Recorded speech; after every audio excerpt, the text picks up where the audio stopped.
The vast emptiness of the Australian outback is like nowhere else on Earth. This ancient, scarred land has been pitted by meteorites, cracked open by ice age and earthquake, and eroded for millions of years by sun, wind, and water. The striking contrasts of light, colour, and shape give it a strange, mystical, primeval beauty. But it remains a harsh, brooding, lonely, and unforgiving place where only the fittest survive. Minds and bodies are pushed to the limit, tortured in searing heat by day, and then plunged into bitter cold at night. Here, a man can escape from all human civilization, but he can also be overwhelmed by solitude and perhaps even go mad from loneliness. This is the land the indigenous people call the Never Never.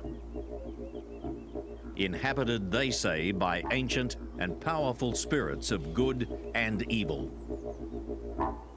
The story you're about to see culminates here at an outpost in the Kimberley Ranges. The vastness of this stunningly beautiful land is shattered by an explosion of violence when a crazed gunman embarks on a seemingly mindless campaign to hunt down and kill human prey. This is the story of the Kimberley Killer and madness deep in the Australian outback. It's early June across the top end of Australia. The wet season is over for another year, the roads are open, and the area attracts tourists from around the world. The weather is just about perfect, all the way from the northern tip of Western Australia across and into the dramatic landscape of the Northern Territory. Spectacular rugged ranges rise to the north and east, while to the west lies the great sandy desert. This is a land rich with wildlife. Crocodiles roam its rivers. The waters are brimming with fish, especially the famed barramundi. The small Northern Territory township of Timber Creek is a mecca for fishermen seeking to land a few barra from the nearby Victoria River.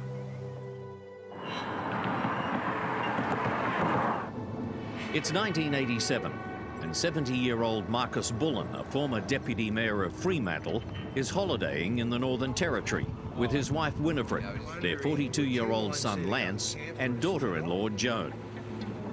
They're now making their way home to Perth, Western Australia.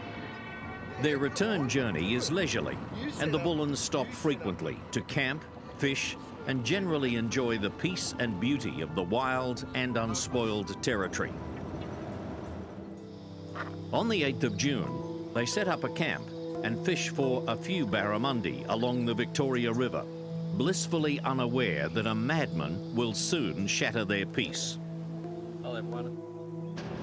Driving alone towards them from the east at high speed, he's carrying an arsenal of high-powered weapons and hundreds of rounds of ammunition. He's come a long way, thousands of kilometres from Queensland, passing through the outback mining centre of Mount Isa before turning north to Darwin, then to the town of Katherine, the gateway to the Kimberley. Very soon, his world and that of the Bullens will collide in catastrophic circumstances as he comes closer and closer to the place he's decided will become a killing ground.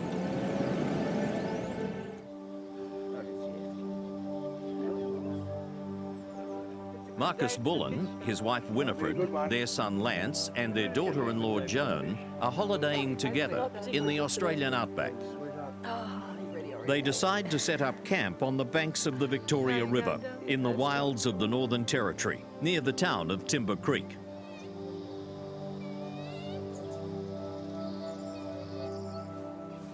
The following day, Marcus and Lance set out to look for a suitable fishing spot, telling their wives they'll be back to collect them. What the men don't know is that a killer is stalking the area, intent on murder. Police aren't exactly sure what happened next, but they think the killer might have been waiting for the Bullens here on the banks of the Victoria River, about 9 kilometres from their campsite.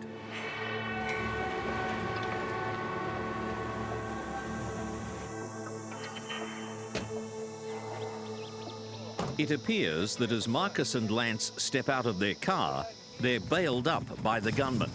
Get the hell down! What are you doing? Get the hell down now or I'll shoot! Hold it! Stop! Don't look at me! Turn around! Get down on your knees! Do not talk to me! Do not look at me! Are you listening? He's armed with a high-powered rifle. Get up! Back on your knees!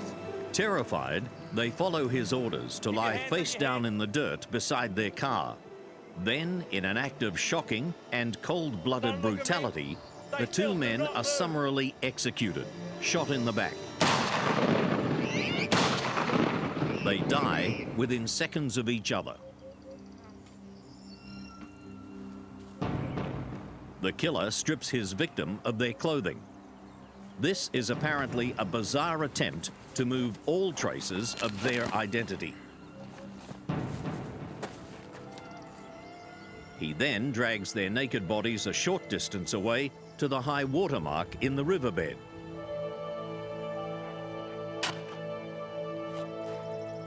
Here, he quickly digs 2 shallow graves in the soft sand. One at a time, he buries his victims. Their clothes and the rest of their belongings are thrown into their car. Then, trying to destroy all other evidence of the crime, the madman drives the Bullen's car into nearby scrubland and sets the vehicle alight. Back at the Bullen's campsite, hours pass, and the husbands have not returned. Yeah, I thought they'd be back. It's getting a little late. We're catching a lot of fish. Yeah, I'm getting hungry by then. Yeah, I'm starting to get hungry. By now, the wives have become very worried, and they alert the local police at Timber Creek, who immediately begin a search of all the popular fishing spots in the area. With the onset of darkness, however, the search for the Bullens is scaled down. Police seek to reassure Winifred and Joan Bullen that their husbands are okay. Their car might have broken down, and they'll find them safe and well the following morning. Privately, however, police hold grave fears for the missing pair. The Victoria River is a dangerous place, swarming with crocodiles. But they're not prepared for the shock of finding the men's burnt-out car adjacent to the river. Police conduct an extensive search of the surrounding area and soon discover 2 shallow graves containing the bodies of Marcus and Lance Bullen. Winifred and Joan Bullen are told the awful news as a major crime is declared. Police are mystified and struggle to piece together the events that preceded the murders. They seal off the area and soon discover that, despite the killer's feeble attempts to cover his tracks, there's plenty of physical evidence at the murder scene. Crime scene investigator John Horswell is part of a police team flown from Darwin. There were 2 large patches of what appeared to be blood-stained areas, and we tested those and they were positive to blood. So in those areas we believe that's where the deceased actually had died, and from there leading to the graves were drag marks. One particular footprint in the sand, which police believe was left by the killer, will later prove to be crucial evidence. Police also discover a .223 cartridge case. It's another vital clue.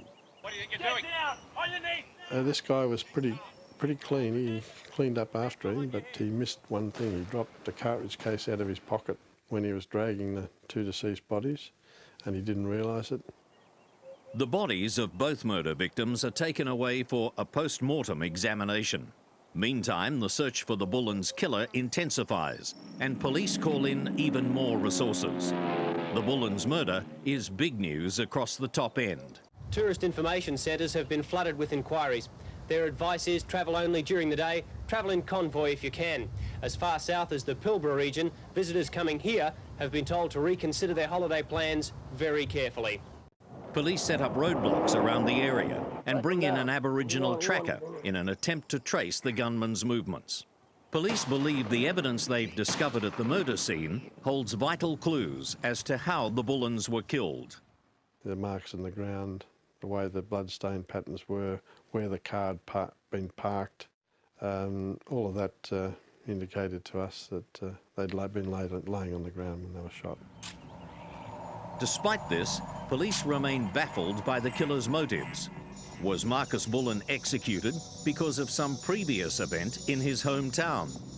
He was a prominent member of his community, but investigations back in Perth shed no light onto why anyone would want to kill him or his son.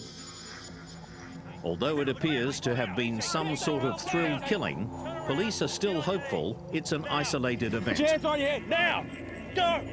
But what happens next, hundreds of kilometres away in Western Australia, will lead police to believe that a serial killer is on the loose across the top end of Australia.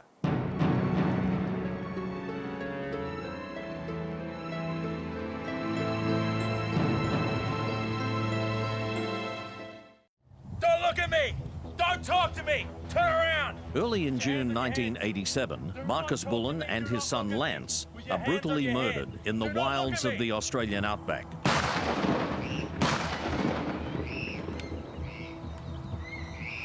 The pair has been on a fishing and camping trip at Timber Creek in the Northern Territory when they're shot in the back by an unknown killer. Detectives have no idea why anyone would want to kill them. Police are used to investigating strange and bizarre incidents here in Australia's Northern Territory, but the murders of Marcus Bullen and his son are totally unexplained. And what worries investigators most is the manner in which their victims have been killed, leading them to believe that this might not be an isolated incident. A gun cartridge found at the scene is thought to have been dropped by the killer. It's from a high-powered .223 rifle. A post-mortem confirms the cartridge is the same caliber as those used to kill the Bullens. Now, I'll shoot! The murders are headline news across the top end. At this stage, police have no leads, and they issue urgent bulletins for people to be on the lookout for suspicious vehicles traversing the area. Lovely, quiet place it has been out here, and then for something like this, you know, affects everybody, puts a bad taste in your mouth. The gunman, meanwhile, has eluded the police dragnet and is free to continue his trek westwards towards the Kimberleys.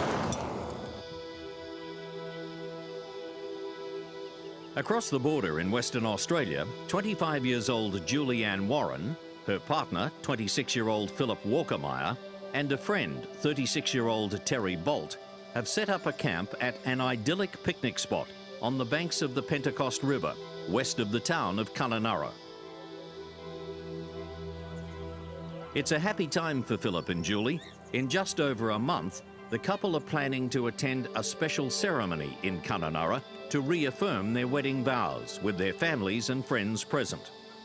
They've heard media reports about the Bullens' murder, but they're not concerned. After all, the murders took place almost a week ago, a long way from their isolated campsite.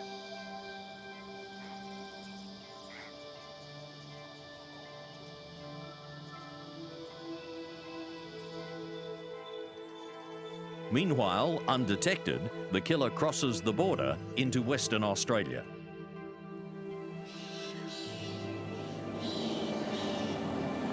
The thrill of his last killings and his subsequent escape is wearing off. Raging deep inside is the need to kill again. At the Pentecost River campsite, Julianne Warren, Philip Walkermeyer and Terry Bolt are joined by two friends and spend the day fishing by the river. The following morning, their friends return to Kununurra. Further downstream, there are two other men fishing who also see the trio at the campsite. The fishermen, who leave the area shortly afterwards, spot a Toyota four-wheel drive parked nearby in a dry creek bed, but take little notice. From a vantage point on some high grounds nearby, the killer is watching and observes the others leaving the area. Dressed in army camouflage clothing, his heart's racing now, and he knows the time when he can strike is near. As Philip, Julie and Terry begin to pack up their campsite, the killer edges closer and closer to them, using the long grass as cover.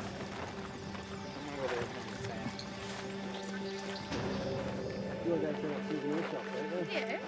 What, you want to get some sand in a bottle? That's what you'll get. Yeah.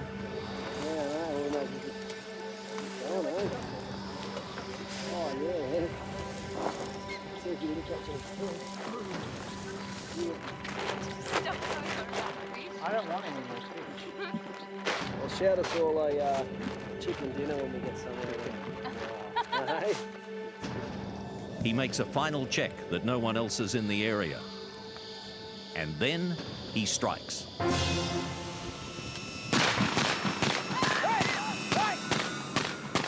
The bullets from the assault rifle slam into his victims in a deadly arc of fire. Julianne is hit first and falls to the ground. Philip and Terry Bolt are shot next, but manage to scramble away. Not fast enough, however. In seconds, the crazed gunman's upon them, and both are shot to death in a hail of bullets.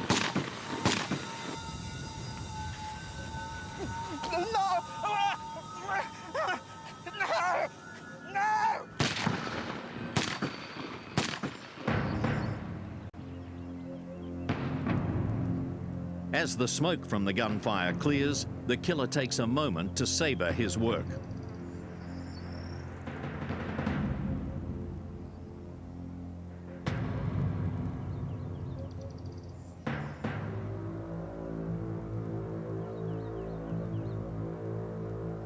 Then, once again, he strips his victims. He then rolls the bodies into the murky waters of the river, hoping that crocodiles will take care of the evidence. As with the murder of the Bullens just 5 days earlier, the victims' camping gear and clothes are placed in their vehicle. Again, he drives the car a short distance away, douses it in petrol, then sets it alight and leaves. At the Pentecost River, near the murder scene, a truck driver sees thick black smoke coming from a fuel fire on the banks of the river. He thinks it's coming from a campsite away in the distance, but he can't work out what's burning.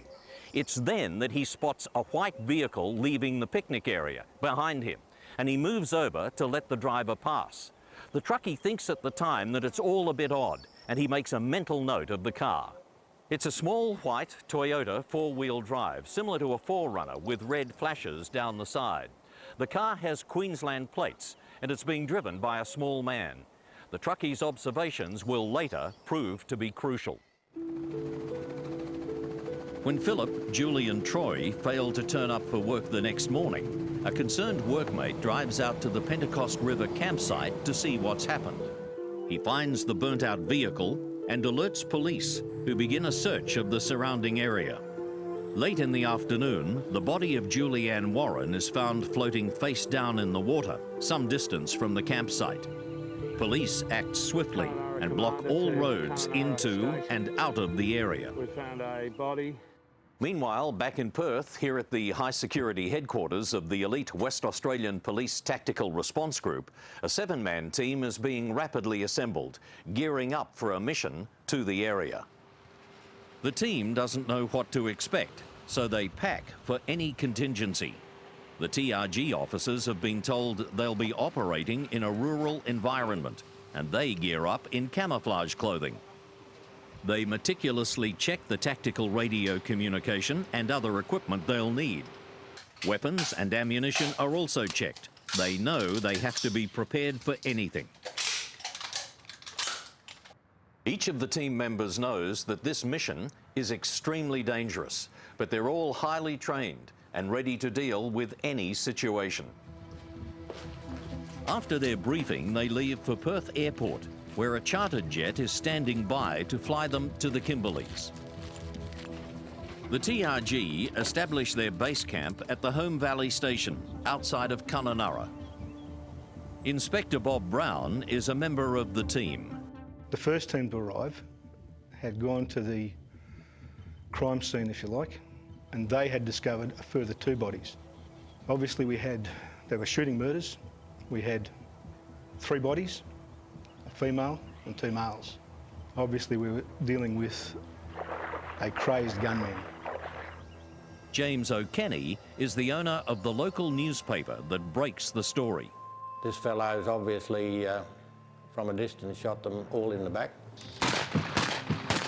Given the time to do it, they were probably totally unaware of what was going on, even the last person to get shot.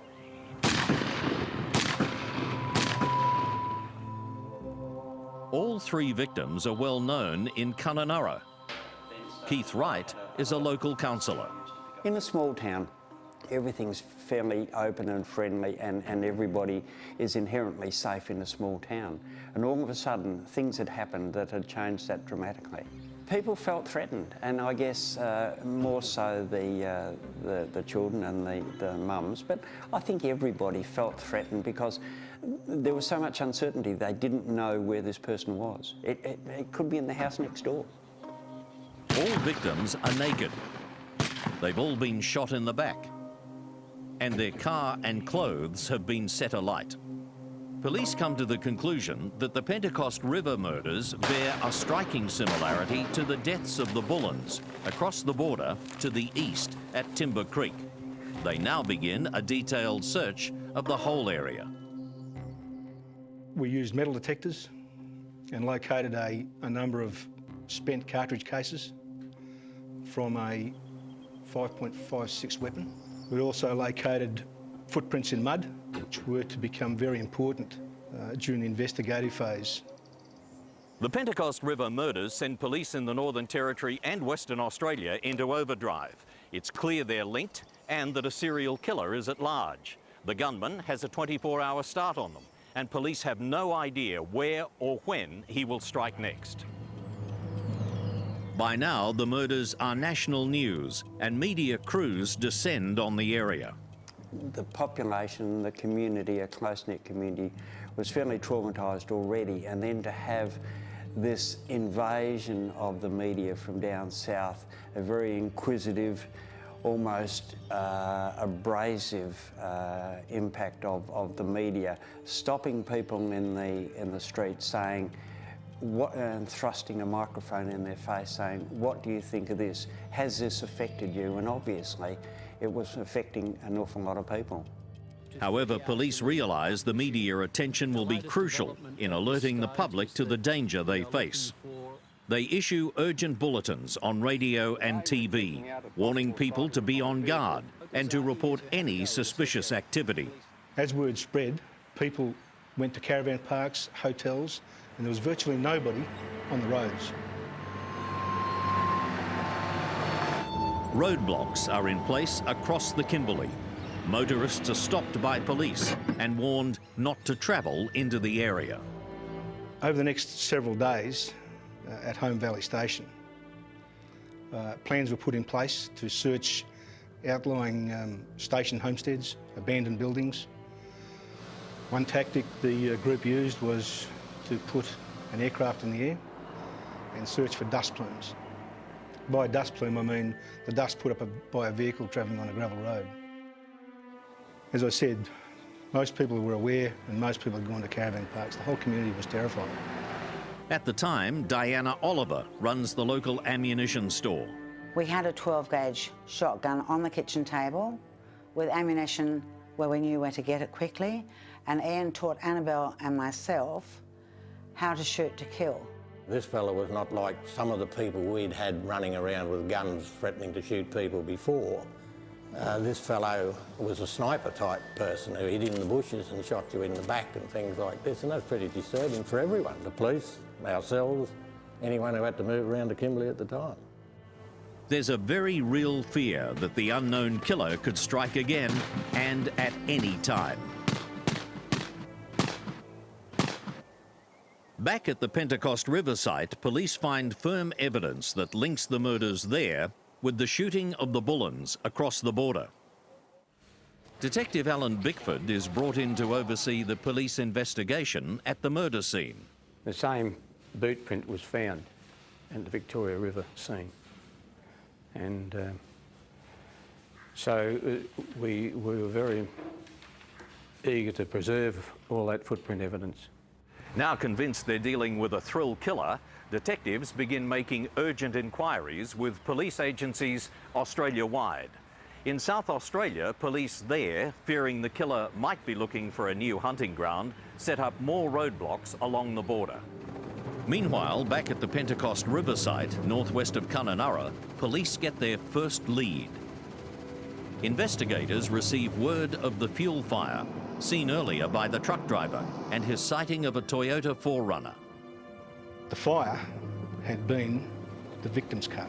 After murdering the 3 people, he had loaded equipment into their vehicle, driven it some distance back towards the main road, driven it off the track, and then set fire to it.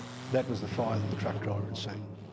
Despite their first positive lead, police are still no closer to finding the killer, and they hold their breath, wondering when and where the gunman might strike next. Investigators and frightened locals are hoping for a breakthrough, and that breakthrough, when it comes, is nothing short of explosive.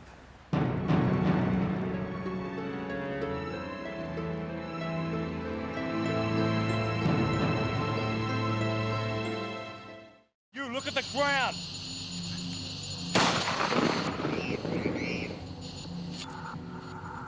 No! No!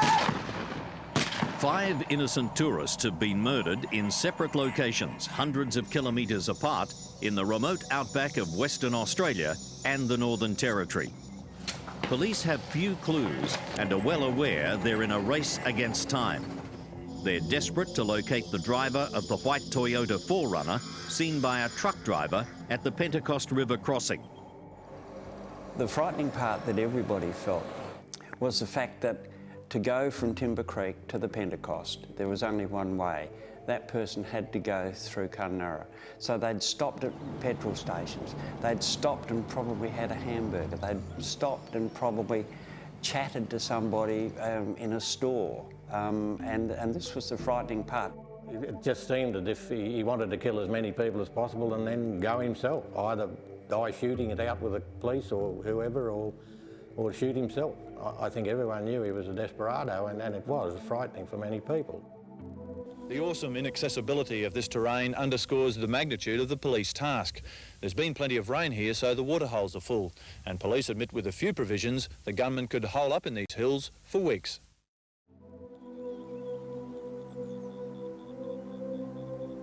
Then, the breakthrough, and when it comes, it's breathtaking. Aware that a serial murderer is on the loose, outback helicopter pilot Peter Luttenegger, like everyone across the north, is keeping an eye out for anything unusual. He's mustering horses at Fitzroy Crossing, which is 800 kilometres to the southwest of Kununurra.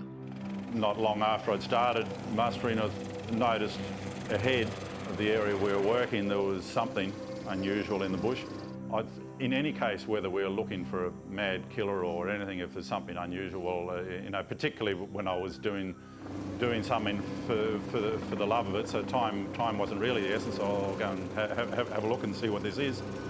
The bush pilot has good reason to be concerned, for what he sees is a camouflaged vehicle just a few kilometres from town, and he knows thousands of people are converging on Fitzroy Crossing for the annual rodeo. He passes the sighting on to the police. That information then came back very quickly to the officer in charge of the tactical team at Home Valley Station. We were then immediately, within a very short space of time, dispatched to Fitzroy Crossing Police Station in 2 aircraft, one belonging to the Northern Territory Police and one belonging to the WA Police. Peter Luttenegger describes the location of the camouflaged vehicle to the Tactical Response Group. The vehicle is a white Toyota 4Runner, similar to the one seen by the truck driver at the Pentecost River 5 days earlier. Inquiries reveal that a Toyota 4Runner has been hired by a 26-year-old German tourist, Joseph Schwab, 2 months earlier in Queensland. Police asked Peter Leutenegger to return to the area in their aircraft to pinpoint the location of the Toyota.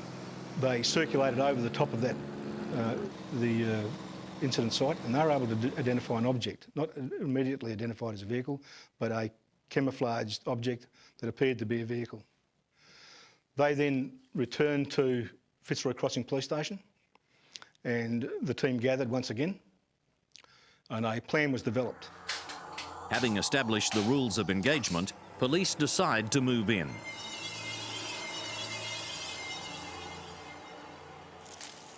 Tactical Response Group officers wearing flak jackets, camouflaged clothing and carrying high-powered sniper rifles converge on the area pointed out by Peter Leutenegger and begin setting up a perimeter.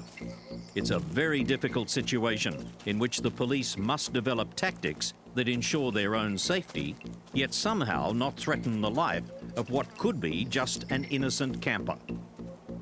Plans were developed to approach this site, this vehicle. We weren't sure at that stage exactly what we were going to be confronted with.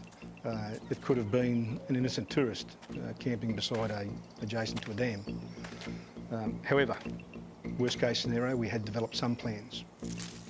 After securing the area, they call in the police aircraft in an attempt to flush out anyone who might be hiding from them. We've located the vehicle, about 100 metres forward past our location. Send in the plane low, see if you can flush him out. Over.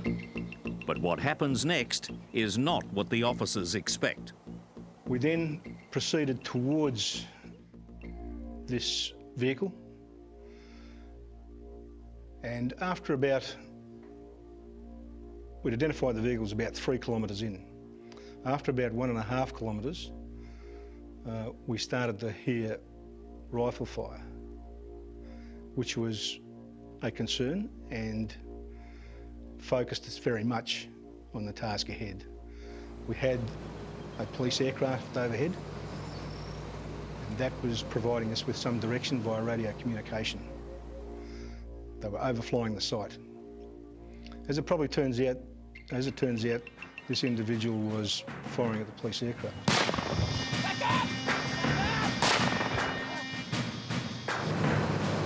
The police pilot desperately attempts to manoeuvre the aircraft to avoid being hit by rifle fire, still maintaining sight of the gunman and relaying instructions back to the approaching police on the ground. The officers are in the open. It's an extremely dangerous situation, and they dive for cover behind anthills and low trees that surround the area. I then actually saw the individual at the front of what appeared to be a vehicle. The person was wearing camouflage pants and was naked from the waist up. The police aircraft, which was out the back, had performed a low sweep. His reaction to this was to aim and fire at the aircraft. For whatever reason, he then looked to his left, put the weapon to his shoulder and took aim through the telescopic sight. At that time, he let go a round. Simultaneous to that, I fired a 2-round burst from my weapon.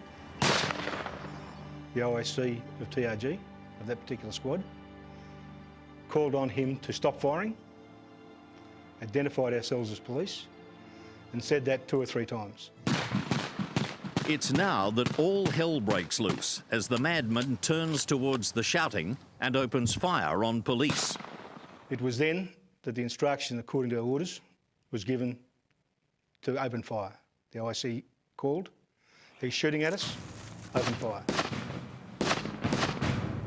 Ed Trindle is another member of the police team. You got bullets flying past you, you didn't know whether to put your head left, right, or duck up or lay down, because you don't know where you're going to put your head.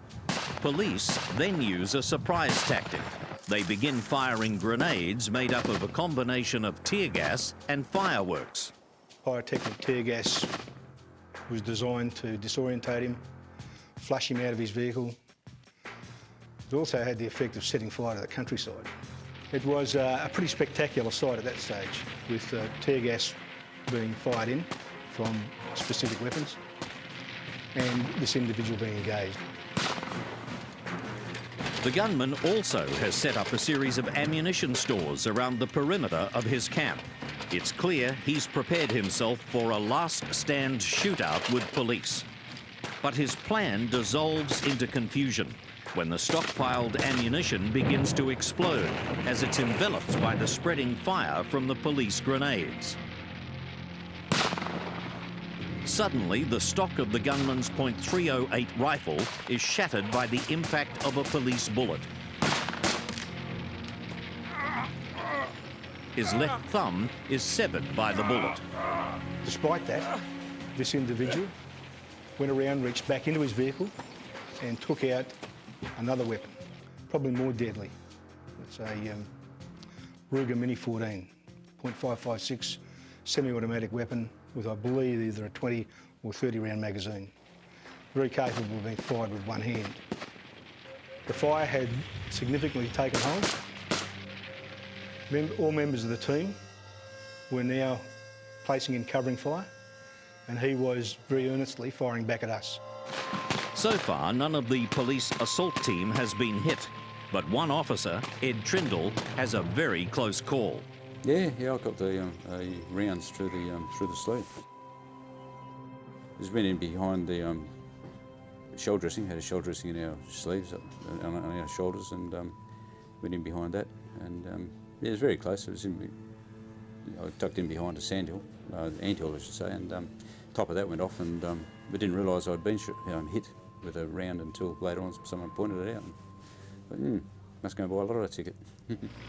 Another worry for police is the possibility the gunman is holding hostages in the four-wheel drive, which is about to be engulfed in fire.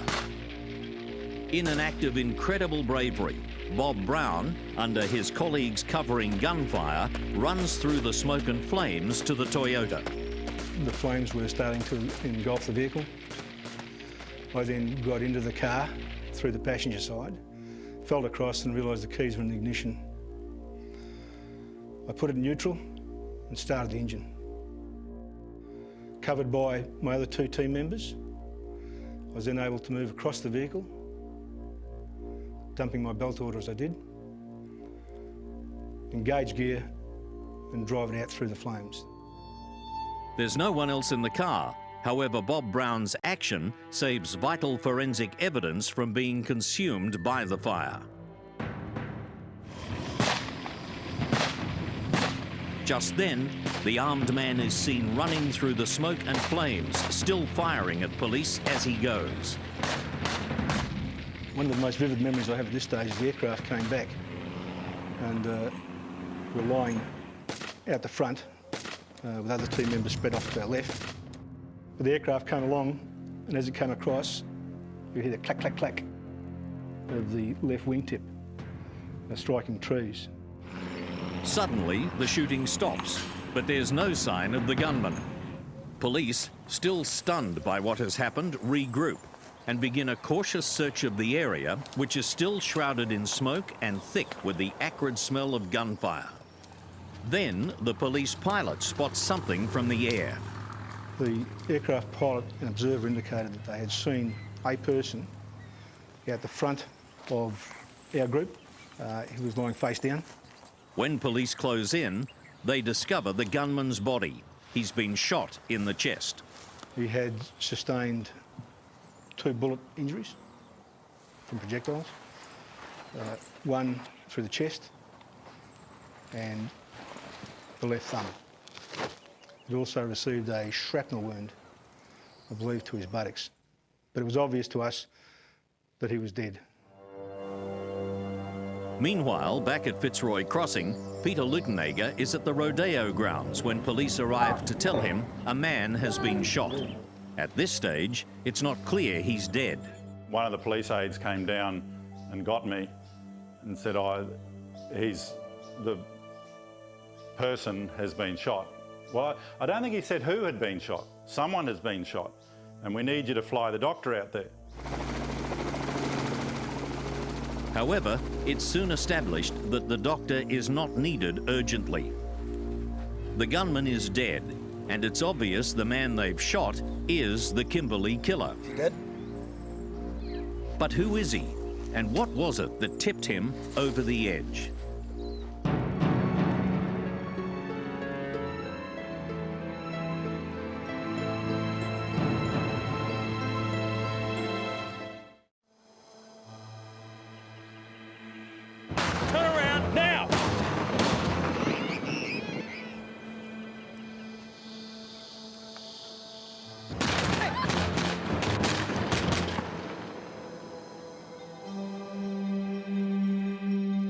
5 innocent tourists are shot dead in a killer's rampage across the top end of Australia. Terrified residents arm themselves, fearing they could be the next victims. A huge police manhunt comes to a head when the gunman is killed by police after his camouflaged vehicle is spotted by a vigilant bush pilot. The entire area around the gunman's body is carefully preserved as a crime scene. The utmost thing in our minds was to find some shoes because he wasn't wearing them. So we had a brief look in the vehicle in the back and found that the boots, which appeared to match the prints at both scenes, were in the back of the vehicle. Police also find bank books and camping gear, which they identify as having belonged to the murder victims. The Toyota 4Runner is on record as having been rented 2 months earlier from Brisbane Airport by a 26-year-old German tourist named Joseph Schwab. But is Joseph Schwab really the Kimberley killer? Without a photo ID, it's possible the man who rented the car may be another of the killer's victims. It's not until a passport is found that they're finally sure. The passport photos portray an ordinary-looking man. It's hard to believe the pictures are of the same person whose body lies face down in the dirt nearby. With the hunt for the Kimberley killer now over, the gunman killed in a fierce gun battle with police, there are still many missing pieces of the puzzle to put together. Who was Joseph Schwab, and what drove him to commit the atrocities that he did? It would take police many painstaking weeks of investigation to try to complete the picture. The body of Joseph Schwab is flown to Perth, where fingerprint experts formally identify him and a post-mortem is conducted. Meanwhile, with the gunman now dead, there is a collective sigh of relief across the top end. When he heard he'd been killed, it was amazing elation and relief and the end of a terrible, terrible, terrible saga.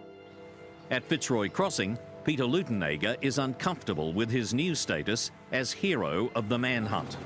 I didn't really feel that at all. I mean, as far as I was concerned, it was good, the job was done, but I didn't feel anything specific. I mean, these newspaper reporters were coming in and carrying on about heroes and stuff, and we just made a joke of it. It was, you know, it was fun. It was good. That's all it was as far as I was concerned. Police also have time to reflect on the danger they faced and the courage shown by their team in the final shootout. Before every operation, you certainly become a little nervous, but training, confidence in yourself, confidence in your team members overcomes that. Normal people wouldn't do this. They would turn around and walk off or run away. But we're not in a position to. The TRG aren't. We are sworn to do the job we do. So turning tail and getting out of it is not an option. So yes, confidence in ourselves, confidence in our team, confidence in our equipment, confidence in our training, all played a part. And I've got no doubt, each and every one of us, when we started to hear the rifle fire coming from the incident site, each and every one of us evaluated how we were going to behave personally in the next 15 or 20 minutes. I certainly did, and as I said, everyone in that team can be proud of their actions on that day. Nobody took a backward step. This is something that really only happens in wartime. As funerals take place for his victims, police continue to put together a profile of the mysterious Schwab. It seems he arrived in Australia from Germany on a tourist visa just 6 weeks before the killings began. Came out here, hired the vehicles, bought the firearms, went hunting for animals and then shot 5 human beings for no reason at all.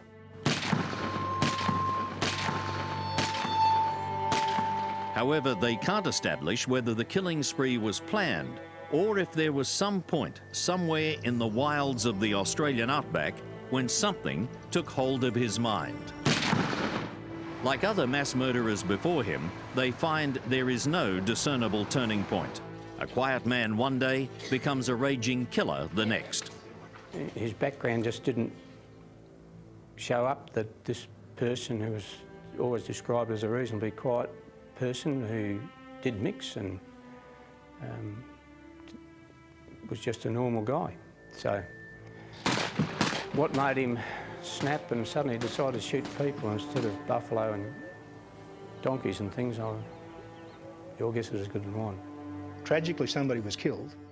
Given what we were confronted with, that was probably going to be the only result, or the best result we could hope for, because he was very much determined to kill one of us. And if he hadn't been stopped then, he would have killed other members of the community. We have no doubt. The subsequent coronial investigation into Joseph Schwab's death found police had acted properly in their handling of the matter. Joseph Schwab's motives for his murderous spree died with him in a hail of police bullets. His bizarre habit of stripping his victims and burning their belongings and vehicles seems to have been more an act of anger than any sensible attempt at concealment of his crimes. We tracked him back to having been in Australia before.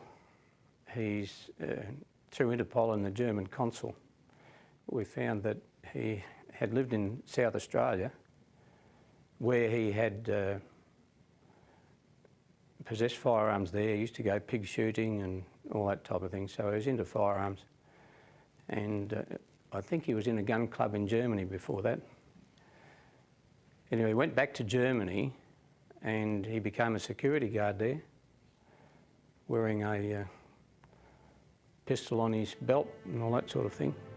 Officially, Schwab is on record as having killed 5 people, but police are still not sure if these were his only victims. Now, he may well have been involved in other matters that we are not aware of.